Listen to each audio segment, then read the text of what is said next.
Delhi police की special staff ने सख्त कार्रवाई की है। दिल्ली के कनॉट प्लेस में पुलिस एहलकारों और बदमाशों के माबैन तसादुम हुआ। इस झड़प में 2 बदमाशों को गोली लगी है और 3 बदमाशों को पुलिस ने गिरफ्तार कर लिया है, जबकि एक फरार बताया जा रहा है। वाज़ेह है कि कनॉट प्लेस इलाके में कुछ दिनों से स्नेचिंग की वारदात में बहुत ज्यादा इजाफा हो गया था, जिसके पेश नजर पुलिस ने ये कार्रवाई अंजाम दी है।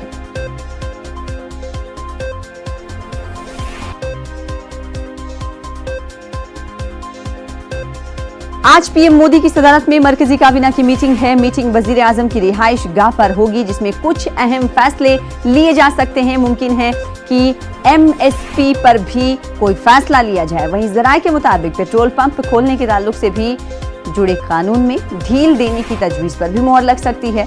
बता दें कि इससे पहले 15 अक्टूबर को मरकजी काबीना की मीटिंग हुई थी और आज फिर से ये मीटिंग मुनक्किद होने वाली है। वजीर आजम की रिहाइश गाह पर ये मीटिंग होने जा रही है। कई अहम फैसले की उम्मीद लगाई जा रही है, कई अहम तजवीज पर मुहर लगाई जा सकती है। तो मरकजी काबीना की आज मीटिंग है, पीएम मोदी की सदारत में ये मीटिंग होगी। कई अहम तजवीज पर मुहर लग सकती है।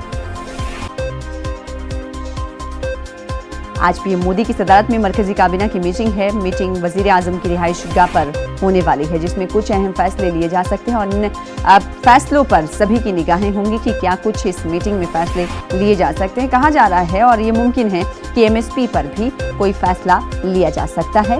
वहीं पेट्रोल पंप खोलने के ताल्लुक से भी जो कानून बनाया गया है, उसमें ढील छूट देने की तजवीज पर भी मुहर लग सकती है। इससे पहले मरकजी काबीना की मीटिंग 15 अक्टूबर को मुनक्किद की गई थी। 15 अक्टूबर के बाद आज एक बार फिर से मरकजी काबीना की मीटिंग मुनक्किद की जा रही है। वजीर आजम नरेंद्र मोदी की रिहाइश गाह पर यह मीटिंग होने वाली है। पीएम मोदी खुद इस मीटिंग की सदारत करेंगे। कई अहम तजवीज पर मुहर लग सकती है इस मीटिंग में। तो मीटिंग में कई अहम फैसले भी लिए जा सकते हैं। अब देखना ये होगा कि इस मीटिंग में जो फैसले लिए जाएंगे उससे आवाम को कितनी राहत मिल सकती है। कहा यह जा रहा है कि पेट्रोल पंप खुलने को लेकर जो कानून बनाए गए हैं उसमें ढील दी जा सकती है। इसके अलावा कई और जो तजवीज़ हैं जो दी गई हैं पहले से, उस पर मुहर लग सकती है। इस मीटिंग में पीएम मोदी के अलावा कई लीडरान इस मीटिंग में मौजूद रहेंगे। हमारे साथ हमारे नुमाइंदे विनीत जुड़ रहे हैं, इस मीटिंग के हवाले से बातचीत करेंगे।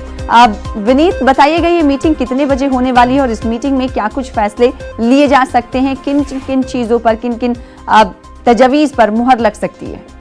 हाँ जी बेवैसा, निश्चित तौर पर मैं आपको बताना चाहूंगा कि अब से थोड़ी देर बाद लगभग 10:30 बजे केंद्रीय कैबिनेट की बैठक 7 लोक कल्याण मार्ग प्रधानमंत्री नरेंद्र मोदी के सरकारी आवास पर होगी, जिसमें कैबिनेट के तमाम मंत्री मौजूद रहेंगे। सबसे बड़ी बात जो यहाँ पर होगी वो होगी जो पेट्रोल पंप है उनके रिटेल रिटेल में शॉप खोलने पर छूट दी जा सकती है, रिटेल स्टोर खोलने पर छूट दी जा सकती है। अब तक जो पेट्रोल पंप है वो मॉल में नहीं खुल सकते थे, लेकिन अब मॉल्स में भी पेट्रोल पंप खुल सकते हैं। नियमों में ढील दी जा सकती है। इसके साथ ही साथ मैं आपको बताना चाहूंगा कि किसानों को भी केंद्र सरकार बड़ा तोहफा दे सकती है। दीपावली के पहले बड़ा तोहफा दे सकती है और रबी फसलों की एमएसपी की घोषणा जो है वो सरकार कर सकती है। तो आज 2 बड़े फैसले केंद्रीय कैबिनेट ले सकती है। प्रधानमंत्री नरेंद्र मोदी के आवास पर अब से थोड़ी देर बाद लगभग 10:30 बजे केंद्रीय कैबिनेट की बैठक होगी, जिसमें जो पेट्रोल पंप के रिटेल आउटलुक है उन्हें खोलने पर जो खोलने के जो नियम है उनमें छूट दी जा सकती है। इसके साथ ही साथ रबी फसल के एमएसपी पर आज सरकार फैसला ले सकती है और किसानों को बड़ा तोहफा दे सकती है। जी सना, तो ये तमाम चीजें हैं जो हमारे नुमाइंदे विनीत बता रहे हैं और इस मीटिंग में इन तमाम चीजों पर मुहर लग सकती है या नहीं, क्योंकि अभी इम्कान जाहिर किया जा रहा है। मीटिंग के बाद पता चल पाएगा कि किन किन चीजों से मरकजी काबीना आज लोगों को राहत देती हुई दिखाई दे रही है। विनीत, आपसे आगे भी राब्ता कायम करेंगे। इस हवाले से बेहद